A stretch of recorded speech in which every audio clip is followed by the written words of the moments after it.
gecələr meyxanələrə üz tuturam. Çaresizəm mən gecələr meyxanələrə üz tuturam. Dərdim çox, ümidim yox, içməyə başlamışam. Alıp her şeyimi həyatdan götürməyə başlamışam. Dərdim çox, ümidim yox, içməyə başlamışam. Alıp her şeyimi həyatdan götürməyə başlamışam.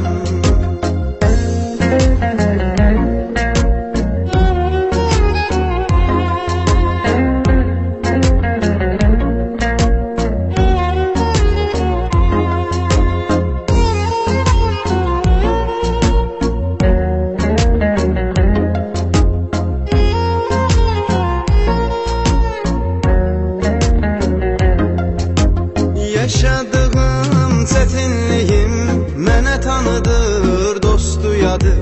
Bir gün gələn, bir gün gedər, bəhanədir ölümün adı. Boşuna gəlir, gedir nəfəs, ölüm artıq qapımdadır. Boşuna gəlir, gedir nəfəs, ölüm artıq qapımdadır. Öz əlimdən öz məzarımı ötməyə başlamışam. Öz əlimdən öz məzarımı ötməyə başlamışam. Dərdim çox, ümidim yox, içməyə başlamışam. Alıp her şeyimi həyatdan götürməyə başlamışam.